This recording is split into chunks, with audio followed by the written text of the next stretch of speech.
Hello बच्चों, कैसे हैं आप लोग। एक क्विक रिवीजन मैं आप लोगों को करा रहा हूँ, ठीक है, इलेक्ट्रिक चार्ज एंड फील्ड्स का। ठीक है, चलिए देखते हैं। सबसे पहले देखिए, सबसे पहले आप याद रखिए कि जो इलेक्ट्रिक फील्ड है, इलेक्ट्रिक फील्ड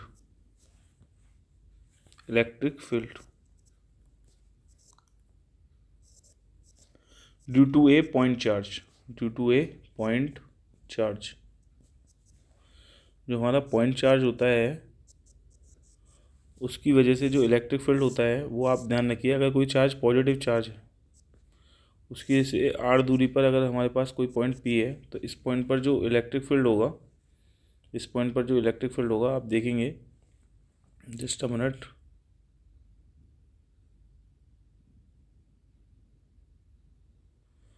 देखेंगे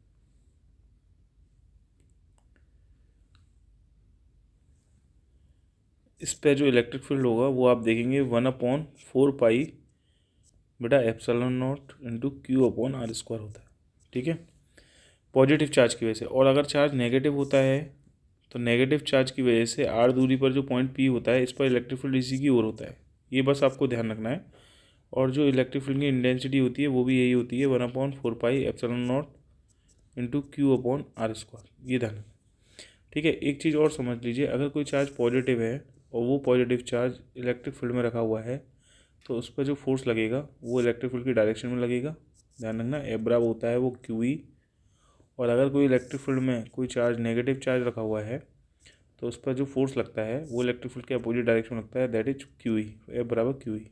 तो ये चीज़ें थोड़ी सा आपको याद रख के चलनी है। ठीक है, इसके अलावा मैं आपको बता रहा हूँ कि जो है, अब आपको डेरिवेशंस जो इस चैप्टर्स में जो आपको करने हैं और जो आपको इम्पोर्टेंट्स हैं, तो सबसे पहला जो डेरिवेशंस आता है वो आपको याद रखना है कि जो है इलेक्ट्रिक फील्ड की इंटेंसिटी फाइंड आउट करना। इलेक्ट्रिक फील्ड निकालना, इलेक्ट्रिक फील्ड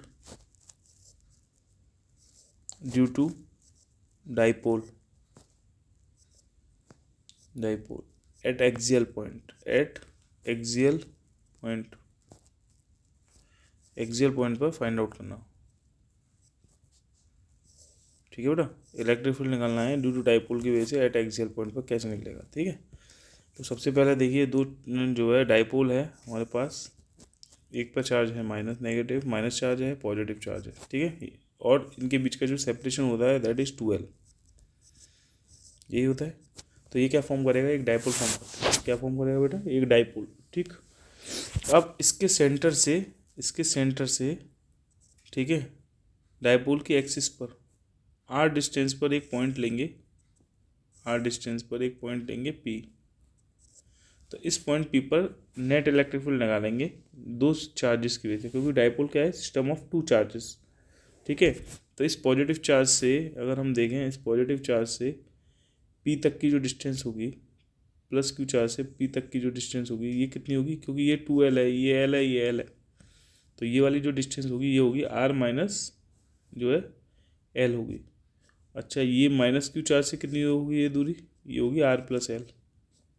ये भी आपको याद रखना है। ठीक है, तो अब पहले बताओ, पॉजिटिव चार्ज की वजह से इलेक्ट्रिक फील्ड की इंटेंसिटी पॉइंट पी पर किधर होगी, बाहर की ओर, ये मान लिया E1 है। और इस नेगेटिव चार्ज की वजह से इस पॉइंट पर इलेक्ट्रिक फील्ड की इंटेंसिटी किधर होगी, इसी की ओर होगी, ये हो गया E2। अच्छा, एरो E1 का बड़ा बना है और E2 का एरो छोटा है, इसलिए क्योंकि नेगेटिव चार्ज से जो पॉइंट पी पर इलेक्ट्रिक फील्ड निकालोगे उसका मैग्नीट्यूड हमेशा कम होगा। क्यों, क्योंकि ये डिस्टेंस ज़्यादा है, क्योंकि इलेक्ट्रिक फील्ड इन्वर्सली प्रोपोर्शनल है ना आर स्क्वायर के। बेटा आर जितना बड़ा होगा उतना ही इलेक्ट्रिक फील्ड की इंटेंसिटी कम होगी, ये ध्यान रखना है। सही है तो वो आप यहाँ पर देख ही रहे हैं। देखिए नेक्स्ट, अब आप यहाँ पर देखेंगे इस पॉइंट पी पर जो नेट इलेक्ट्रिक फील्ड होगा, नेट इलेक्ट्रिक फील्ड जो होगा, net electric field eight point P पर कितना होगा, net electric field eight point P पर वो होगा बेटा E1 minus E2, E1 minus E2 होगा। ठीक है, चलिए E1 की वैल्यू आपको पता है क्या होती है, 1/4 पाई एप्सिलॉन नॉट, मतलब के लिख सकते हैं।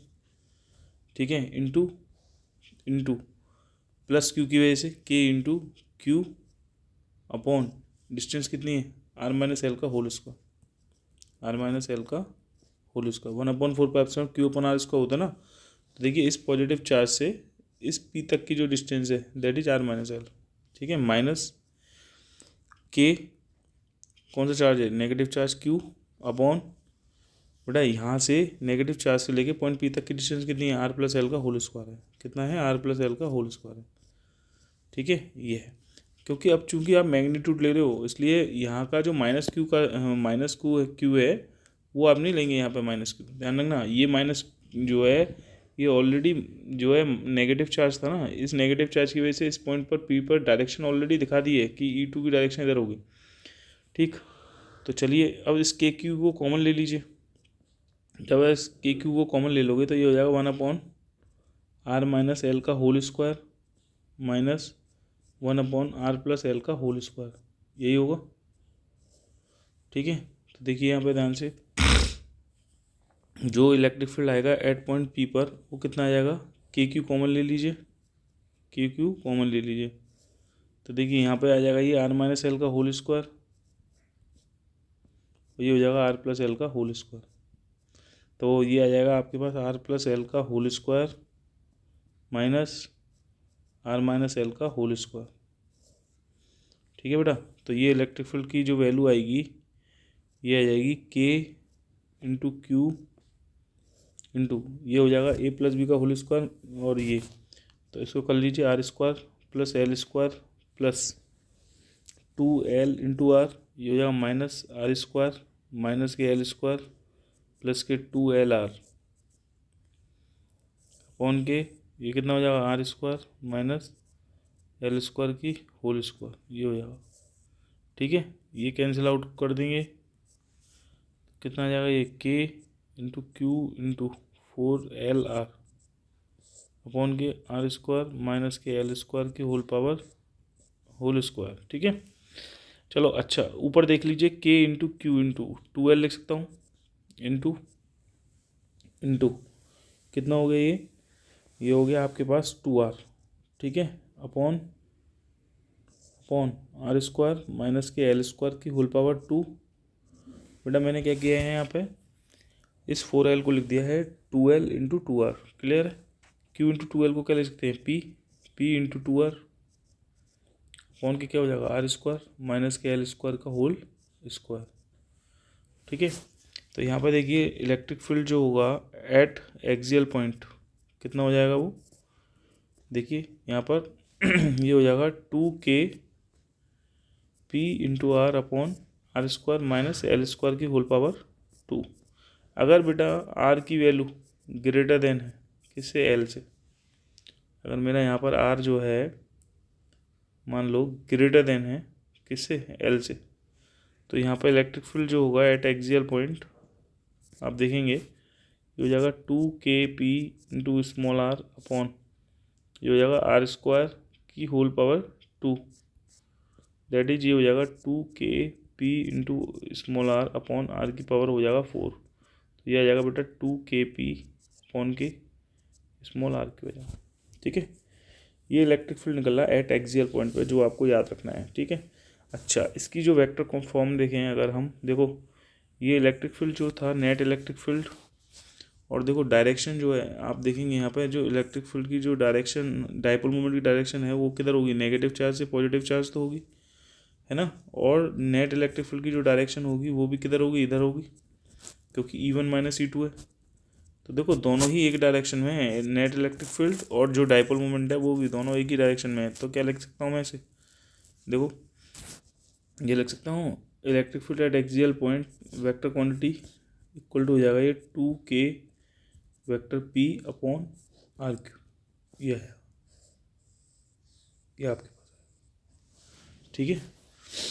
तो ये था एक्सियल पॉइंट पे इलेक्ट्रिक फील्ड, ठीक है। अभी देखिए आप इसी पे इक्वेटोरियल पॉइंट पर बहुत इंपॉर्टेंट डेरिवेशंस हैं ये दोनों के दोनों, ठीक है। देखिए थोड़ा सा पेन का नेक्स्ट देखिए एट इक्वेटोरियल पॉइंट पे निकालना हो electric field at equatorial point, at equatorial point पर देखिए कैसे निकालेंगे इक्वेटोरियल पॉइंट। देखिए आपको पता होगा कि जो वही जो डाइपोल है वो डाइपोल है, नेगेटिव चार्ज है, ये पॉजिटिव चार्ज है, ठीक है। इससे आर दूरी पर एक पॉइंट ले लिया बेटा पी, इस पॉइंट पर हमें इलेक्ट्रिक फील्ड निकालना है, net electric field at equatorial point. Equatorial point वो पॉइंट होता है जो डाइपोल की एक्सिस के परपेंडिकुलर लिया आता है, ठीक है। ध्यान रखना इस नेगेटिव चार्ज की वजह से, क्योंकि ये डाइपोल है, इसकी लेंथ 2L है, तो ये लेंथ L होगी, ये लेंथ L होगी। इस नेगेटिव चार्ज की वजह से इस पॉइंट पी पर जो इलेक्ट्रिक फील्ड होगा वो इसकी ओर होगा, वो इसकी ओर होगा, ठीक है। ये मान लिया E2 है, और इस पॉजिटिव चार्ज की वजह से इस पॉइंट पी पर जो इलेक्ट्रिक फील्ड होगा वो इससे अवे होगा, वो कितना हो गया, मान लिया E1 है, ठीक है। अब देखो ये L है, ये R है, और ये L है, तो ये कितनी हो जाएगी, अंडर के R² प्लस L²।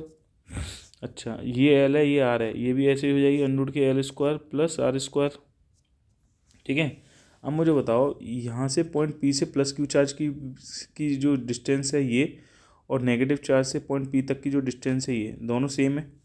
तो जब सेम होंगी तो इलेक्ट्रिक फील्ड का जो मैग्नीट्यूड होगा दोनों के लिए, E1 और E2 की वैल्यू जो है बराबर होगी, क्या होती है, 1/4πε0 इंटू क्यू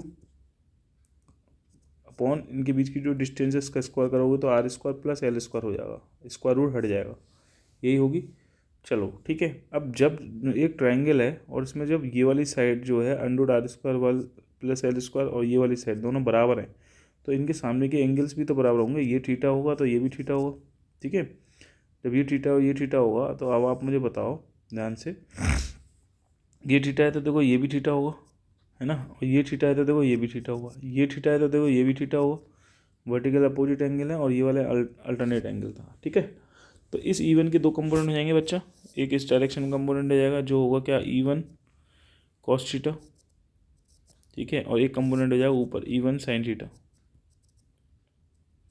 इसी तरीके से इस E2 के भी दो कंपोनेंट हो जाएंगे, एक हो जाएगा E2 cos थीटा, याद रखना थीटा के साथ वाला हमेशा कॉस में ले जाता है, ठीक है, और जिसका कंपोनेंट कर रहे हैं वो हमेशा बीच में आता है रिजल्टेंट, ठीक है। तो ये हो गया E2 cos थीटा और E2 sin थीटा, ये हो गया E2 sin थीटा, ठीक है। अच्छा अब देखिए ये वाला जो E1 sin theta E2 sin theta है, ये और ये तो एक दूसरे को कैंसिल आउट ही कर देंगे, ये और ये एक दूसरे को क्या कर देंगे बेटा, कैंसिल आउट कर देंगे। तो खाली net electric field eight point P पर कितना होगा, net electric field eight P पर जो होगा वो होगा E1 cos theta plus E2 cos theta, यही होगा। अच्छा मैंने E1 plus E2 cos theta का मैग्नीट्यूड मैंने तुम्हें बता ही दिया, बराबर है, तो लिख सकते हैं यहाँ पर 2E1 cos थीटा। चलिए 2 इंटू E1 की वैल्यू कितनी होगी, मैंने बताया था ऊपर कितनी थी, 1/4πε0, है ना, into Q upon R² plus L² into cos theta की वैल्यू कितनी आएगी, इस वाले से देखिए, इस वाले ट्राइंगल से देख लीजिए, ये वाला जो ट्राइंगल है इस वाले ट्राइंगल से देख लीजिए, कॉस थीटा कितना आएगा, बेस अपॉन हाइपोटेन्यूस, बेस कितना है L, और बेटा 90 डिग्री की सामने वाली हाइपोटेन्यूस होती है वो होती है अंडर के L² प्लस R², इसको मैं लिखता हूँ R² प्लस L² की पावर 1/2, ठीक है। चलो ये हो गया Q इंटू 2L, ऊपर वाला देखिए न्यूमरेटर में Q इंटू 2L हो गया अपॉन 4πε0 है ये, R² प्लस L² की पावर 1 है यहाँ पे, और यहाँ 1/2 है, तो जब हम ऐड कर देंगे तो कितना हो जाएगा, 3/2 हो जाएगा, ठीक है। तो Q इंटू 2L को क्या लिख सकते हो, P अपॉन के 4πε0, ये हो जाएगा R² प्लस L² की होल पावर 3/2, ठीक है। आपको पता है अगर मैं वही चीज़ ले लूँ, if R is very very greater than कर दूँ L से, then L can be neglected, L can be neglected, L को हम नेगलेक्ट कर सकते हैं, ठीक है। तो यहाँ पे जो इलेक्ट्रिक फील्ड आएगा, ठीक है, वो कितना आ जाएगा, देखिए ये इलेक्ट्रिक फील्ड निकल के आ जाएगा P अपॉन के 4πε0 इंटू R² की होल पावर 3/2, तो यहाँ से 2 से 2 कैंसिल आउट हो जाएगा, तो ये आ जाएगा P अपॉन के 4πε0 इंटू R³ हो जाएगा। ये इलेक्ट्रिक फील्ड इक्वेटोरियल पॉइंट पे आया है, कितना आया है इक्वेटोरियल पॉइंट पर, P अपॉन के 4πε0 इंटू R³ आया, ठीक है, ये है इक्वेटोरियल पॉइंट पर। अच्छा, अगर मैं इसे वेक्टर फॉर्म में लिखूँ बच्चा, तो एक बार बताओ, नेट इलेक्ट्रिक फील्ड की जो डायरेक्शन है, जो नेट इलेक्ट्रिक फील्ड की जो डायरेक्शंस है वो किधर है? आप देखें अगर, एक सेकंड ये वाला कलर ले लेता हूँ, ठीक है। देखो, नेट इलेक्ट्रिक फील्ड की जो डायरेक्शन है मेरे भाई वो है इधर, यही तो है नेट इलेक्ट्रिक फील्ड, है ना। और जो डायपोल मोमेंट की डायरेक्शन है वो इधर है, नेगेटिव चार्ज से पॉजिटिव चार्ज, है ना। तो एक बताओ, ये दोनों एक दूसरे के अपोजिट हैं, तो अगर मैं इसको वेक्टर फॉर्म में लिखूँ, वेक्टर फॉर्म में लिखूँ, तो देखो क्या लिखूँगा इसे, यही तो लिखूँगा इक्वेटोरियल पॉइंट पे इक्वल टू माइनस लगाऊंगा वेक्टर पी अपॉन के 4 pi epsilon naught into R cube लिख दूँगा, यही तो आएगा सॉल्व करके वेक्टर फॉर्म में। ये आपको याद रखना है, ठीक है बेटा, ये आपको याद रखना है। चलिए कोई बात नहीं, ठीक है। ये तो था जो है डेरिवेशंस, जो कि बहुत इंपॉर्टेंट है, आते हैं, ठीक है। इसके बाद देखिए एक है टॉर्क का, drive an expression for torque देखते हैं, ये बड़ा इंपॉर्टेंट है ना। Torque acting on a dipole, torque acting on a dipole placed in a uniform electric field, placed in a uniform electric field, ठीक है। ये देखो, ये जो हेडिंग है इसको देखते हैं, जो टॉर्क एक्टिंग है on a dipole placed in a uniform electric field, ठीक है। इसका जो डेरिवेशन है बड़ा ही इंपॉर्टेंट है, ठीक। Torque acting on a dipole, और कई बार आप देखेंगे, कई बार ये क्वेश्चंस बेसिकली क्या है पूछा गया है आपसे, ठीक है, कि बताइए टॉर्क एक्टिंग किसी डाइपोल्स पे क्या होगा, ठीक है। तो देखिए पूरा जो है बढ़िया से समझाते हैं इसको, ठीक है। इसको चेंज करते हैं यार, है ना, कलर ऑरेंज ले लेते हैं, ऑरेंज, चलो ठीक है। ये बताओ, ये कोई डाइपोल है, ठीक है, इस ये चार्ज है, नेगेटिव चार्ज है, ये पॉजिटिव चार्ज है, ठीक है। ये यूनिफॉर्म इलेक्ट्रिक फील्ड में रखा हुआ है, किस में रखा हुआ है, यूनिफॉर्म इलेक्ट्रिक फील्ड में रखा हुआ है ये, ठीक। ये बताओ, यूनिफॉर्म इलेक्ट्रिक फील्ड में रखा हुआ है तो ऑब्वियसली इस पर जो है ये इलेक्ट्रिक फील्ड इधर जो है एक फोर्स लगाएगा, ये एफ बराबर होगा क्यू इंटू ई, इलेक्ट्रिक फील्ड की डायरेक्शन में लगेगा, क्योंकि ये जो डाइपोल रखा हुआ है ये एट एन एंगल थीटा पर रखा हुआ है। ये जो डाइपोल है जो हमने प्लेस किया है कितने एंगल पे किया है, 2 थीटा एंगल पे प्लेस किया है ये जो डाइपोल है, ठीक है। ये डाइपोल की लेंथ हो गई 2L, ठीक है। कितनी हुई डाइपोल की लेंथ बेटा, 2L हो गई। तो जब कोई यूनिफॉर्म इलेक्ट्रिक फील्ड में जो हमारा ये रखा रहेगा क्या, डाइपोल, तो क्या होगा कि यहाँ पर जो है इलेक्ट्रिक फील्ड की प्रेजेंस में अगर कोई पॉजिटिव चार्ज रखा हुआ है प्लस क्यू, तो इस पर जो फोर्स लगेगा वो लगेगा एफ बराबर क्यू ई, और नेगेटिव चार्ज पे जो फोर्स लगेगा वो कितना लगेगा, एफ बराबर क्यू इंटू ई, यही फोर्स लगेगा, ठीक है। ये दोनों फोर्स एक दूसरे के इक्वल और अपोजिट लग रहे हैं, तो ये क्या करेंगे, एक कपल फॉर्म कर देंगे, क्या फॉर्म कर देंगे, कपल फॉर्म करेंगे, और कपल की वजह से क्या होगा, टॉर्क जनरेट होगा, बिल्कुल होगा, ठीक है। वो टॉर्क जो होता है आपको पता है, टॉर्क क्या होता है, force into either force into perpendicular distance, perpendicular distance इसकी कितनी होगी, ये होगी ना परपेंडिकुलर डिस्टेंस मेरे भाई, देखो यही तो होगी परपेंडिकुलर डिस्टेंस। ये देखो दो फोर्स की लाइन ऑफ एक्शन है, ये फोर्स की लाइन ऑफ एक्शन है, और ये इसकी परपेंडिकुलर डिस्टेंस है मान ली डी। तो इस वाले ट्राइंगल से अगर हम निकालें डी, तो डी की वैल्यू कितनी आ जाएगी, 2L साइन थीटा आएगी, कितनी आएगी, D equal to 2L sine theta, क्योंकि ये ट्राइंगल है हमारे पास राइट एंगल ट्राइंगल, तो ये लेंथ तो 2L है बेटा, ये एंगल कितना ले लिया था तुमने, थीटा, ठीक है। तो अगर आप निकालें ये डिस्टेंस, तो साइन थीटा इक्वल टू लिख सकते हैं परपेंडिकुलर अपॉन हाइपोटेनियस, हाइपोटेनियस है 2, तो डी बराबर कितना आ गया, 2L साइन थीटा आ गया, तो ये आपको याद रहना चाहिए। अच्छा, अब देखिए टॉर्क का एक्सप्रेशन निकाल लें, तो देखो टॉर्क क्या होता है, टॉर्क बराबर होता है, याद रखना, टॉर्क इक्वल टू होता है आइदर फोर्स कोई भी फोर्स ले लो इनमें से, ये वाला चाहे ये वाला, दोनों का मैग्नीट्यूड सेम है, into perpendicular distance, force into perpendicular distance, ठीक है। तो बताओ force F into perpendicular distance कितनी है, डी, एफ इंटू डी हो जाएगा टॉर्क। तो देखिए एफ बराबर क्या है, क्यू ई, परपेंडिकुलर डिस्टेंस कितनी है, 2L साइन थीटा, ठीक है। तो देखिए टॉर्क का एक्सप्रेशन कितना आएगा, क्यू इंटू 2L को हम क्यू इंटू टू एल को एक साथ लिख सकते हैं, ठीक है, इंटू ई साइन थीटा। तो मेरे भाई कितना आ गया, टॉर्क इक्वल टू आ गया ये क्यू इंटू टू एल को पी लिख सकते हैं, तो टॉर्क बराबर आ गया पी साइन थीटा, ठीक है। क्या आ गया, टॉर्क बराबर पी साइन थीटा मिल गया हमें, ठीक है। जो टॉर्क निकाला है हमने पी साइन थीटा, ठीक है, अगर मैं इसकी वेक्टर फॉर्म लिखूँ तो वेक्टर टाउ इक्वल टू हो जाएगा vector P cross vector E. क्या हो जाएगा, vector P cross vector E. क्यों क्यों ऐसा किया, देखो डाइपोल इलेक्ट्रिक फील्ड की डायरेक्शन किधर थी, इधर थी, और डाइपोल मूवमेंट की डायरेक्शन किधर थी, इधर थी, ये एंगल थीटा था।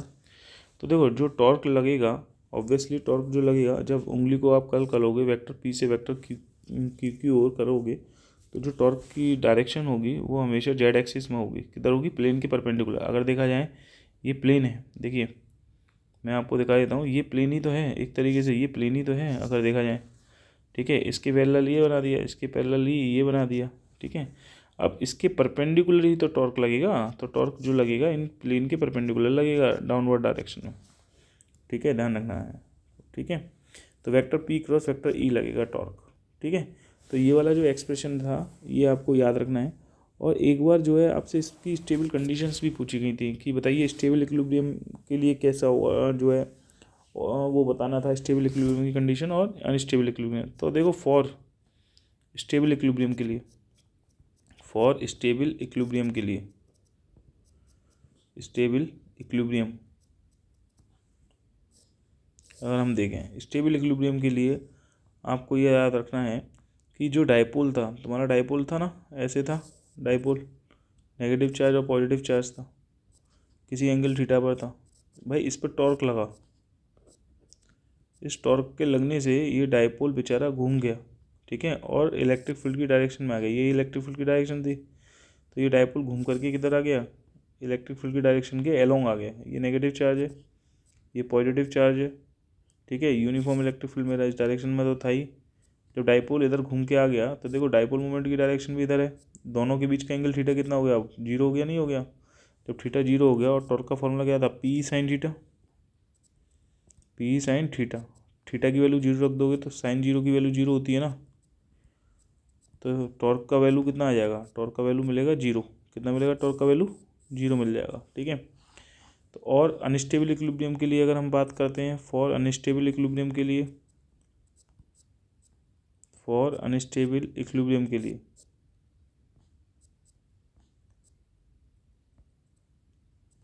तो बच्चा देख अनस्टेबल इक्विलिब्रियम के लिए याद रखना है कि जो डाइपोल था, जो पहले डाइपोल ऐसा था भाई, किसी एंगल थीटा पर था डाइपोल, ठीक है, ये एंगल थीटा है, क्योंकि तुम्हारा जो एक्सटर्नल टॉर्क लगा था, जो टॉर्क लगा था बेसिकली वो इस डायरेक्शन में लगा था, क्लॉकवाइज लग रहा था। लेकिन तुम क्या कर रहे हो, एंटी क्लॉकवाइज मूव करना चाहते हो, करते हो। कैसा, एंटी क्लॉकवाइज, ये क्लॉकवाइज था, तुम क्या करते हो, एंटी क्लॉकवाइज घुमाते हो इस डाइपोल को, ठीक है, किधर घुमाते हो, एंटी क्लॉकवाइज, ठीक है। तो क्या होगा, ये डाइपोल बेसिकली कैसे घूम के कैसे आ जाएगा, डाइपोल ऐसे आ जाएगा भाई, इलेक्ट्रिक जो है जो डाइपोल है अब बेचारा ऐसा हो जाएगा, इलेक्ट्रिक फील्ड की डायरेक्शन इधर थी, ठीक है, तो इस पर तुमने जो है टॉर्क अप्लाई, जो टॉर्क किया वो अपोजिट डायरेक्शन में किया। जब टॉर्क एयर से लगाओगे तो यहाँ पर थीटा की वैल्यू कितनी हो गई, यहाँ पर थीटा की वैल्यू हो गई 180 डिग्री। क्यों, क्योंकि डाइपोल मूवमेंट और इलेक्ट्रिक फील्ड की जो डायरेक्शन हैं वो देख रहे हो एक दूसरे के अपोजिट। डाइपोल मूवमेंट की डायरेक्शन अब किधर थी, ये थी, तो ये वेक्टर पी और वेक्टर ई की डायरेक्शन आप देख ही रहे हैं, वेक्टर ई की डायरेक्शन किधर थी, ये देखो, ये तो इलेक्ट्रिक फील्ड की डायरेक्शन थी और ये डाइपोल मूवमेंट की डायरेक्शन थी, तो दोनों की डायरेक्शन एक दूसरे के अपोजिट है। थीटा की वैल्यू कितनी होगी, 180 डिग्री।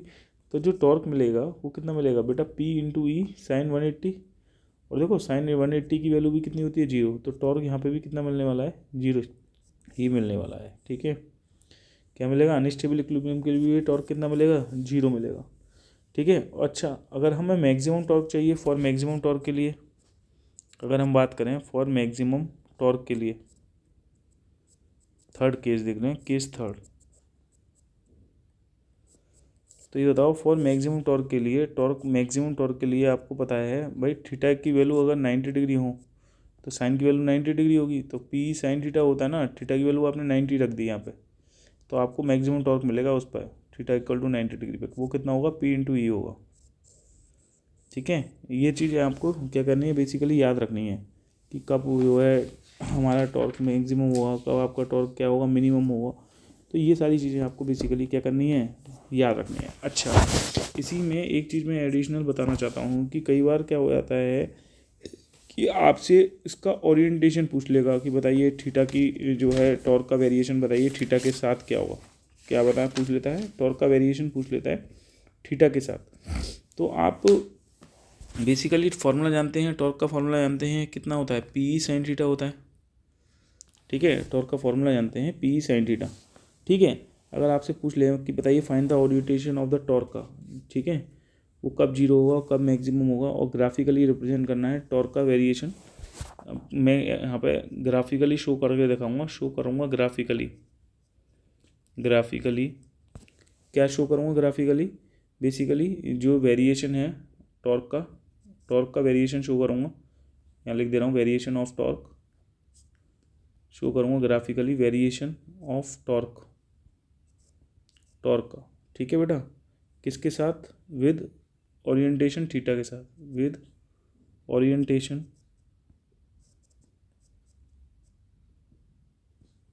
थीटा के साथ। ठीक है, तो देखो कैसे शो करते हैं बेसिकली, उसको देखते हैं। ठीक है, और ये भी बताऊंगा कि फाइंड करना है एक orientation in which torque is zero. ये चीज़ ध्यान रखना, ये क्वेश्चन आया हुआ क्वेश्चन है। और ये भी फाइंड करना है, फाइंड बेसिकली ओरिएंटेशन फाइंड करना है, फाइंड ओरिएंटेशन। ठीक है, किसमें, इन विच टॉर्क, जो टॉर्क है वो बेसिकली क्या हो, जीरो हो, जीरो। ठीक है, और कैसा हो, मैक्सिमम हो। कैसा हो, जीरो हो पहला, और दूसरा कितना हो, कैसा हो, मैक्सिमम हो। ये बेसिकली आपको बताना है। ठीक है, तो ये दो क्वेश्चंस और हैं जो बेसिकली आपको याद रखने हैं। ठीक है, तो देखो टॉर्क का जो है फॉर्मूला आपको जानते हो, पी साइन थीटा होता है। अलग अलग थीटा की वैल्यू पे टॉर्क की वैल्यू अलग अलग मिलने वाली हैं। ठीक है, क्योंकि जो इक्वेशन है साइनसोइडल इक्वेशन मिलेगी तुम्हारे को, वो जो वेव की जो ये वाली जो टॉर्क की इक्वेशन है, ये कैसी है, साइनसोइडल इक्वेशन है। और जो इसका वेरिएशन बनाऊंगा तो साइनसोइडल कर्व बनने वाला है हमारे पास, कुछ इस प्रकार से बनेगा साइनसोइडल कर्व। आपको पता है ऐसा कुछ बनने वाला है, ये तो पता ही है इस इक्वेशन से। तो देखो कैसे बनेगा, सबसे पहले एक बताओ, थीटा की वैल्यू जब जीरो लोगे तो टॉर्क की वैल्यू कितनी होने वाली है, जीरो। जब थीटा की वैल्यू अब आप पाई/2 लोगे तो टॉर्क की वैल्यू कितनी होने वाली है, साइन 90 की वैल्यू मैक्सिमम टॉर्क मिलेगा आपको, और वो भी कितना मिलने वाला है, पी। जब थीटा की वैल्यू जब तुम पाई ले लोगे तो टॉर्क की वैल्यू फिर जीरो हो जाएगी। और जब थीटा की वैल्यू तुम 3π/2 ले लोगे, मतलब 270 डिग्री, तो जो टॉर्क मिलेगा वो कितना मिलने वाला है, माइनस के p/e मिलने वाला है। जब थीटा की वैल्यू तुम 2π ले लोगे तो टॉर्क की वैल्यू कितनी होने वाली है, फिर से जीरो होने वाली है। अगर मैं इस चीज़ को अगर मैं इस प्लॉट कर लूँ तो देखो 0 डिग्री एंगल पर तो टॉर्क जीरो था, फिर देखो π/2 पे गए, π/2 पे तो टॉर्क कितना मिल गया तुम्हें, मैक्सिमम मिल गया। कितना मिल गया, मैक्सिमम टॉर्क मिल गया। फिर आगे पाई पे गए, पाई पे गए तो यहाँ पर देखेंगे टॉर्क जीरो मिला। फिर उसके बाद 3π/2 पे जाएंगे, कितने पे, 3π/2 पे जाएंगे तो टॉर्क नीचे डायरेक्शन में मैक्सिमम मिलेगा। फिर उसके बाद आगे 2π पे जाएंगे, फिर टॉर्क जीरो मिल गया। अगर मैं इन सारे पॉइंट्स को भाई मिला दूँ तो ये ग्राफ है कुछ ऐसे ही मिलेगा। देखो कुछ ऐसे ही मिलेगा, ये कुछ ऐसा ही मिलेगा। तो ये था ग्राफ, टॉर्क का वेरिएशन, ओरिएंटेशन दिखाया था, टॉर्क का वेरिएशन दिखाया था फिर ओरिएंटेशन थीटा के साथ। ठीक है, पहली चीज़ तो हमने ये बात कर ली थी। अब हम ये प्रूफ कर रहे थे कि इसका ओरिएंटेशन जीरो कब कब होगा। तो मैंने मेरे भाई बताया था टॉर्क जो होगा वो जीरो जीरो कब कब होगा, टॉर्क जो होगा विल बी जीरो होगा, विल बी जीरो। ग्राफ से देख लो किस किस एंगल पर होगा, थीटा की वैल्यू किस किस पे होगा, एक तो 0 डिग्री पे टॉर्क जीरो होगा, एक पाई पे होगा और एक 2π पे होगा। तो जीरो पे हो गया, पाई पे आ रहा है, 2π पे आ रहा है, एंड सो ऑन। तो थीटा का जो ओरिएंटेशन होगा यहाँ पे कितना हो जाएगा, n π हो जाएगा। कितना हो जाएगा, n π। भाई एन की वैल्यू रख देना, एन की वैल्यू 0 1 2 3 रख देना। तो इन सब पे आपको जो थीटा है टॉर्क है जो जीरो मिलेगा। ठीक है, दूसरा आपको पूछा था कि टॉर्क का कब कब जो है मैक्सिमम मिलेगा, तो कितने कितने ओरिएंटेशन पे मिलेगा, π/2 पे मिलेगा, 3π/2 पे मिलेगा। तो देखिए टॉर्क विल बी मैक्सिमम होगा टॉर्क विल बी मैक्सिमम होगा, कब होगा, व्हेन थीटा की वैल्यू कितनी हो जाएगी, थीटा की वैल्यू π/2 हो जाएगी, फिर 3π/2 हो जाएगी, थीटा 3π/2 एंड सो ऑन। तो ये लिख सकता हूँ मैं, थीटा इक्वल टू हो जाएगा 2n+1 इंटू π/2। ठीक है, यहाँ पे n की वैल्यू रख देना, पहले n की वैल्यू 0 रख देना, फिर 1 रख देना, फिर 2 रख देना, ऐसे भी रखते चले जाओगे तो थीटा का तुम्हें क्या मिल जाएगा, बेसिकली ओरिएंटेशन मिल जाएगा। ठीक है, तो ये आपसे पूछा गया है, क्वेश्चन है, बोर्ड में आया हुआ क्वेश्चन है, तो इस तरीके से क्वेश्चन को याद रखना है। टॉर्क का पूरा कंप्लीट टॉर्क का मैंने आपको एक्सप्रेशन फाइनली क्या है सॉल्व करा दिया है। यहाँ तक कोई प्रॉब्लम आई होप आप लोगों को नहीं होगी, अगर कोई प्रॉब्लम हो तो बिल्कुल कमेंट करके बताइएगा। ठीक है, मैं नहीं समझता हूँ कि यहाँ तक कोई प्रॉब्लम आप लोगों को आने वाली है। ठीक है, एक और क्वेश्चन, एक और डेरिवेशंस है जो कि इम्पोर्टेंट है, वो आपको याद रखना है यहाँ पर कि जो है, एक सेकेंड जस्ट अ मिनट, मैं आपको एक और डेरिवेशन बता देता हूँ। देखिए, ये है इलेक्ट्रिक फील्ड निकालना है, करना है, डिराइव करना है एक्सप्रेशन। ये है expression for the electric field, ये आया हुआ क्वेश्चन है ये भी बेटा। Expression for the electric field किसकी वजह से, electric field eight A point P, drive an expression for the electric field eight A point P, किसी पॉइंट पी पर निकालना है। ठीक है बेटा, एट ए पॉइंट पी, और वो भी at a distance X, at a distance X, at a distance X, किसी डिस्टेंस एक्स पे निकालना है, वो भी ध्यान रखना, एट ए डिस्टेंस एक्स पे निकालना है, from the centre, from centre, किसी से सेंटर, और किसका centre, from centre of ring, जो भी हमने जो रिंग लेंगे ना, रिंग सर्कुलर रिंग होगी, from the centre of circular ring. ठीक है, along the axis of ring, along बेटा एट ए डिस्टेंस एक्स पे लेना है, फ्रॉम सेंटर, फ्रॉम सेंटर से, अभी मैं बता रहा हूँ, यहाँ निकाल लो, फ्रॉम सेंटर से along the axis of the ring, along the axis of ring, axis of ring, ये डेरिवेशन होगा आपको। ठीक है, एक हमारे पास बेसिकली क्या होगी, इस तरीके से एक रिंग होगी। ठीक है, जिसकी जो रेडियस है ना, क्वेश्चन में आपको गिवन होगी, ये रेडियस है, बेसिकली हम आर लेके चल रहे हैं, रेडियस आर है, और इससे एक्स डिस्टेंस पर कोई पॉइंट है पी, क्या है पॉइंट पी, इस पॉइंट पर आपको क्या करना है, नेट इलेक्ट्रिक फील्ड निकालना है। ठीक है, रिंग की एक्सिस पर। ठीक है बेटा, तो ये ध्यान रखना कि हमने इस रिंग पे जो है यूनिफॉर्मली चार्ज डिस्ट्रीब्यूटेड है पूरे रिंग पर।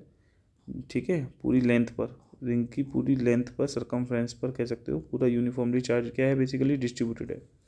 ठीक है, इसकी लीनियर चार्ज डेंसिटी कितनी दे रखी है, जो सरफेस लैम्डा दे रखी है, क्या दे रखी है, लैम्डा। लैम्डा क्या शो करता है, लैम्डा बताता है कि चार्ज डिस्ट्रीब्यूटेड है पूरी लेंथ पर, और यहाँ जो लेंथ होगी रिंग के केस में, ये जो लेंथ है वो बेसिकली क्या होगी, उसकी सरकमफ्रेंस होगी, वो सरकमफ्रेंस कितनी होगी, 2πr होगी। चलो कोई बात, दिक्कत नहीं है, यहाँ तक कोई प्रॉब्लम नहीं है। ठीक है, तो अब आप कैसे करेंगे बेसिकली इसके डेरिवेशंस को, क्योंकि ये डेरिवेशंस ठीक है आया हुआ को है, तो इसलिए आपको करना है। ठीक है, जो मैं आपको बता रहा हूँ, तो सबसे पहले क्या करते हैं, हम एक छोटा सा एलिमेंट काट लेते हैं। देखिए, एक छोटा सा यहाँ पे एक एलिमेंट काट लेंगे।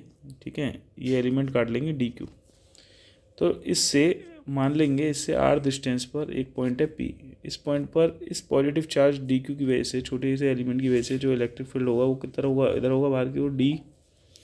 ऐसे ही अगर मैं उसी इंस्टेंट पर यहाँ पर भी एक छोटा सा एलिमेंट काट लेता हूँ DQ उसी टाइम, तो इसकी वजह से इस पॉइंट पर जो इलेक्ट्रिक फील्ड होगा, पॉइंट P पर जो इलेक्ट्रिक फील्ड होगा, ये भी बाहर की ओर होगा D। ठीक है भैया, ये एंगल कितना ले लिया, ये एंगल मान लिया थीटा है, तो ये भी एंगल मान लिया, ये एंगल भी थीटा होगा। तो अब आप मुझे बताइए, जब ये एंगल थीटा है और यहाँ पर अगर मैं ये देखूँ, यहाँ पर अगर मैं इस पर परपेंडिकुलर जो है यहाँ से लाइन ड्रॉ कर दूँ, ये देखिए ये परपेंडिकुलर लाइन ड्रॉ कर दी मैंने, तो ये बताइए ये एंगल थीटा है। ठीक है, तो ये वाला थीटा है, तो देखो ये भी तो थीटा होगा, और ये थीटा है तो देखो ये भी तो थीटा होगा। तो इस डी के दो कंपोनेंट हो जाएंगे, एक तो हो जाएगा ये डी कॉस थीटा, ठीक है, और एक कंपोनेंट हो जाएगा डी साइन थीटा। ऐसे इस डी के दो कंपोनेंट हो जाएंगे, इधर हो जाएगा डी कॉस थीटा और एक कंपोनेंट हो जाएगा ये डी साइन थीटा। सही है। तो ये वाला जो है वर्टिकल डायरेक्शन में जो कंपोनेंट है डी साइन थीटा एक दूसरे के अपोजिट है, तो ये तो कैंसिल आउट करने वाले हैं। ठीक है, तो केवल जो नेट इलेक्ट्रिक फील्ड होगा, नेट इलेक्ट्रिक फील्ड होगा, net electric field eight point P पर वो कितना होने वाला है मेरे भाई? नेट इलेक्ट्रिक फील्ड जो होगा एट पॉइंट पी पर वो होगा 2DE cos थीटा। कितना हो जाएगा? 2DE cos थीटा हो जाएगा। चलो 2 इंटू डी की वैल्यू आपको पता है कितनी थी? 1 इस पॉइंट चार्ज की वजह से अगर देखा जाए एक छोटा सा एलिमेंट काटा है, एक पॉइंट चार्ज की तरह बिहेव कर रहा है DQ चार्ज, तो उससे r दूरी पर पॉइंट पी पर क्या होगा इलेक्ट्रिक फील्ड? बताओ। DQ 1/4πε0, जिसे हम k लिख सकते हैं, इंटू DQ अपॉन डिस्टेंस कितनी है r²। ठीक है, इंटू कॉस थीटा की अगर हम वैल्यू यहाँ से निकाल रहे हैं तो कॉस थीटा इक्वल टू कितना होगा? कॉस थीटा इक्वल टू होगा, इस वाले ट्राइंगल से देखें तो कॉस थीटा इक्वल टू होगा बेस कितना है? x अपॉन हाइपोटेन्यूज कितनी है? वो है r, तो x अपॉन r हो जाएगा, x अपॉन बेसिकली r हो जाएगा। ठीक है, तो देखिए यहाँ पर ये फॉर्मूला आपके पास जो मिल रहा है क्या हो गया? ये 2k इंटू एक्स अपॉन क्या हो जाएगा? बेसिकली r3, और ये चार्ज कितना आ जाएगा? DQ चार्ज आ जाएगा। सही है, ये चार्ज कितना आ जाएगा? DQ चार्ज हमारे पास आ जाएगा। ठीक है, अच्छा DQ चार्ज को मैंने आपको बताया था जो है छोटा सा अगर चार्ज है तो लैम्डा इक्वल टू होगा चार्ज पर यूनिट लेंथ, तो DL लेंथ पे कितना चार्ज बिखरा हुआ है? DQ चार्ज जो होगा उसकी चार्ज डेंसिटी लैम्डा होगी, तो DQ बराबर क्या लिख सकता हूँ मैं? लैम्डा इंटू DL लिख सकता हूँ।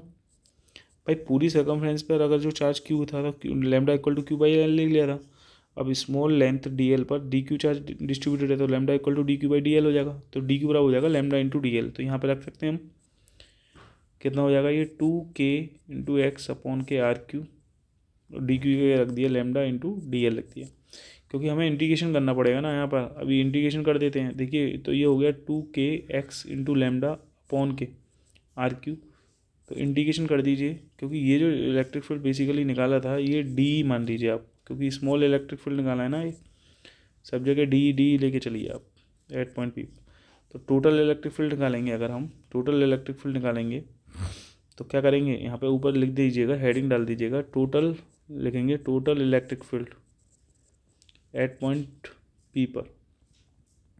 ठीक है, एट पॉइंट पी पर कितना होगा वो निकालना है।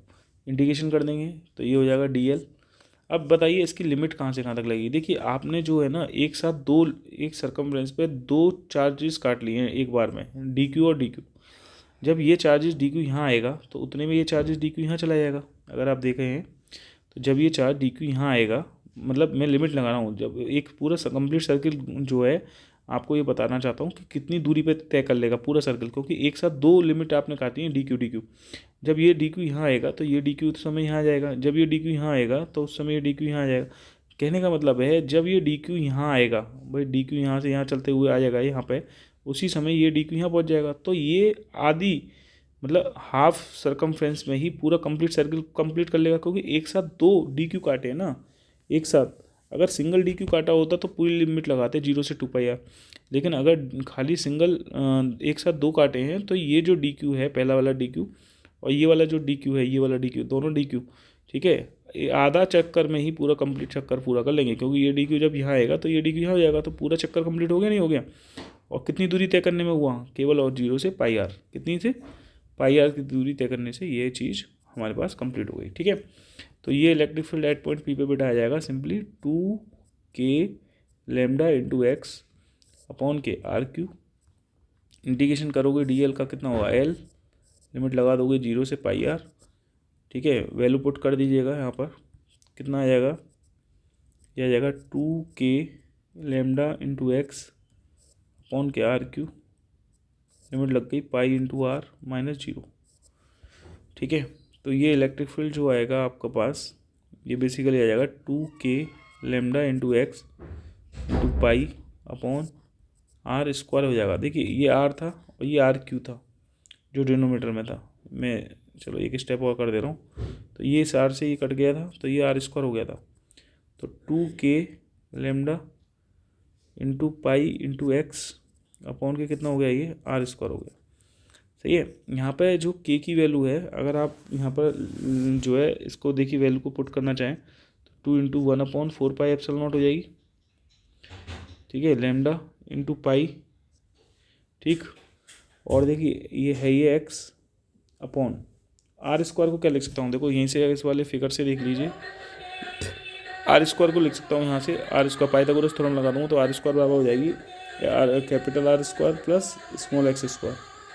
तो स्मॉल इस आर स्क्वायर को आप लिख सकते हो कितना, x square plus capital R square.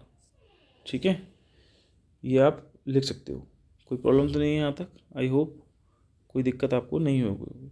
ठीक है, ये आप लिख सकते हो। ठीक है ना। अच्छा, ये हो गया आपके पास आर स्क्वायर। एक सेकंड, जस्ट अ मिनट, कहीं देख लेते हैं कोई प्रॉब्लम तो नहीं है। ठीक है ना, अगर कोई प्रॉब्लम होती है फिर देखते हैं इसको। ठीक है, ये हमने कर ही दिया, ये हमने कर ही दिया है ना बेटा, ये हमने कर ही दिया। ठीक है, ये हो ही गया, ये आर स्क्वायर की वैल्यू हमने लगाई दी है ना। तो एक सेकंड, जस्ट अ मिनट, यहाँ से अगर हम देखें ये पूरा बिल्कुल प्रॉपर है हमारे पास। ठीक है, यहाँ पे हमने लिमिट लगाई है 2 पाई। एक सेकंड, यहाँ पे लिमिट थोड़ा सा हमने लग रहा है गलत लगाई है। ये सर्कल रेडियस जो है इसकी कैपिटल आ रहा है ना। हाँ, तो 0 से पाई आर लगेगी मेरे भाई। ठीक है, कितनी लगने वाली है, 0 से पाई आर लगने वाली है, वही कन्फ्यूजन था, 0 से पाई आर लगेगी लिमिट। ठीक है, तो यहाँ पर 0 से पाई आर आ जाएगी, पाई आर माइनस 0 आ जाएगी बस। ठीक है, तो कुछ नहीं है, बिल्कुल सही है हमारा, बस स्मॉल आर लिख गए थे गलती से, वो रेडियस थी कैपिटल आर। ठीक है, ये हो गया आर, नीचे है डिनोमिनेटर में आर क्यू है। ठीक है दोस्त, ये आर क्यू है। ठीक, तो अब आप इसको लिख सकते हैं, दोबारा से लिख दे रहा हूँ मैं। ये हो गया 2 इंटू के की वैल्यू है 1/4 पाई एप्सिलॉन नॉट। ठीक है, into lambda into X into pi into R upon small R की वैल्यू देखो अभी मैंने बताया था आर स्क्वायर बराबर कितनी थी, capital R square plus X square. तो स्मॉल आर इक्वल टू क्या लिख सकता हूँ मैं, X R square plus X square की पावर 1/2 लिख सकता हूँ। भाई ग्राफ से वो जो है फिगर से देखा था, इसमें अगर इस वाले ट्राइंगल में अगर मैं पाइथागोरस थ्योरम लगा दूँ तो यही तो आएगा, स्मॉल आर इक्वल टू। तो यहाँ स्मॉल आर की जगह रख देता हूँ मैं capital R square plus X square whole power 1/2 है, और उस पर पावर क्यू ऑलरेडी पहले से ही है तो 3/2 हो जाएगा। अच्छा, अगर हम इसी को जो है अगर लिखना चाहें तो देखिए ध्यान से, तो ये हमारे पास जो आ गया, ये आ गया लैम्डा, ये हो गया हमारे पास लैम्डा। ठीक है ना, लीनियर चार्ज डेंसिटी है लैम्डा। ठीक है, ध्यान रखना, ये लैम्डा इंटू 2 पाई आर। ठीक है, इसको लिख सकता हूँ इंटू एक्स अपॉन के 4 pi epsilon naught into R square plus X square की होल पावर 3/2। ठीक है, अच्छा, लैम्डा इक्वल टू क्या था आप बताओ, लैम्डा इक्वल टू था चार्ज पर यूनिट लेंथ। पहले शुरुआत में लेंथ कितनी थी, पूरी सर्कमफ्रेंस पे चार्ज डिस्ट्रीब्यूटेड था। तो ये बताओ लैम्डा इंटू 2 पाई आर को क्या लिख सकता हूँ मैं, लैम्डा इंटू 2 पाई आर को क्या लिख सकता हूँ, क्यू लिख सकता हूँ ना। तो यहाँ पर क्यू लिख सकते हो आप, क्यू इंटू एक्स। ठीक है, और ये 1/4 पाई एप्सिलॉन नॉट को के लिख सकते हो, के क्यू एक्स अपॉन के क्या लिख सकते हो, R square plus X square की होल पावर क्या लिख सकते हो बेटा, 3/2 लिख सकते हो। तो ये इलेक्ट्रिक फील्ड जो फाइनली निकलेगा रिंग के एक्सिस पर, जिस पॉइंट पर रिंग की जो एक्सिस है उस पर हमने ये इलेक्ट्रिक फील्ड फाइनली कैलकुलेट कर लिया इस पॉइंट पी पर। ठीक है, कितना होता है, के क्यू एक्स जो होता है के क्यू, ध्यान रखना, K Q X upon X R square plus X square की पावर 3/2। अगर तुम्हारे को क्वेश्चन में कह रहा है कि अगर जो है हमारे पास जो एक्स है ये बहुत बहुत बहुत बहुत ज़्यादा है किससे, रेडियस से, तो क्या क्या लिखोगे, तो देन आर को नेगलेक्ट कर सकते हैं, then R can be neglected, R को नेगलेक्ट कर सकते हैं। तो जो इलेक्ट्रिक फील्ड होगा वो कितना हो जाएगा बेटा, के क्यू इंटू एक्स अपॉन के कितना हो जाएगा, एक्स स्क्वायर की पावर 3/2 है। तो देखिए यहाँ से 2 से 2 कैंसिल हो गया, तो ये हो गया के क्यू अपॉन के क्या हो जाएगा, एक्स क्यू, और ऊपर एक्स है ये, तो एक्स से एक एक्स से कट जाएगा तो एक्स स्क्वायर हो जाएगा। तो ये फॉर्मूला आ जाएगा के क्यू अपॉन के एक्स स्क्वायर। तो ये इलेक्ट्रिक फील्ड हमारे पास निकलता आता है, जहाँ के की वैल्यू क्या होगी, 1/4 4πε0 इंटू Q/x² होगी, यही तो होगा इलेक्ट्रिक फील्ड। ये ध्यान रखना, ठीक है बेटा, ये है। ठीक है, अगर आपसे पूछा जाए कि बताइए सेंटर ऑफ रिंग पे कितना होगा, तो रिंग के सेंटर पे अगर हम निकालें तो x की वैल्यू 0 डाल दोगे तो यहाँ पे इलेक्ट्रिक फील्ड की वैल्यू क्या आ जाएगी, जो है इन्फिनाइट आ जाएगी। सही है, तो बस बेसिकली इसी एक्सप्रेशन को हमें समझना था। तो ये सारी डेरिवेशंस जो मैंने आप लोगों को अभी कराए, ठीक है, तो ये डेरिवेशंस बड़े ही इम्पोर्टेंट हैं, और ख़ासतौर से इलेक्ट्रिक डाइपोल वाला एट एक्सियल पॉइंट पर और इक्वेटोरियल पॉइंट पर जो हम डेरिवेशंस करते हैं। इसके बाद जो है एक और पार्ट में मैं वीडियो बना दूंगा, ठीक है, क्योंकि फिर ये ज़्यादा लंबी हो जाएगी तो आप लोगों को देखने में दिक्कत भी होती है, ठीक है ना। तो ये आपको ध्यान रखना है।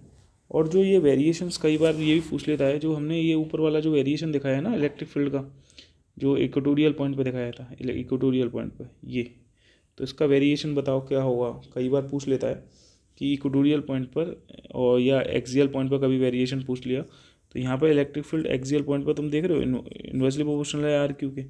और अगर मैं इसका ग्राफ बना दूँ किसके साथ, वेरिएशन दिखा दूँ इलेक्ट्रिक फील्ड का आर के साथ, तो आपको पता है कैसा फॉल होगा, ये इस तरीके से फॉल होगा। ठीक है, ध्यान रखना बिल्कुल, जो है इस तरीके से फॉल करना इसको, क्योंकि आर की वैल्यू 0 पर आपको पता है इन्फिनिटी हो जाएगा, और आर की वैल्यू इन्फिनिटी पर इलेक्ट्रिक फील्ड क्या हो जाएगा, अप्रॉक्सीमेट 0 हो जाएगा। तो ये ऐसे जाएगा ग्राफ, ठीक है। तो इस तरीके से ग्राफ को आप शो भी कर सकते हो, ठीक है। ये सारे क्वेश्चन बेसिकली क्या हैं कि आए हुए क्वेश्चंस हैं जो मैंने आज आपको कराए हैं, ठीक है। इससे बाहर मैं नहीं समझता हूँ कि कोई क्वेश्चंस आपको जाएगा, ठीक है, बशर्ते इनको आपको करना है तैयार, ठीक है। नेक्स्ट पार्ट में इलेक्ट्रिक फ्लक्स के डेरिवेशंस करा दे रहा हूँ, सारे डेरिवेशंस हैं वो आपको कर लेने हैं, ठीक है। इसकी भी मैं PDF बना करके तुम्हारे को सेंड कर रहा हूँ। Thank you.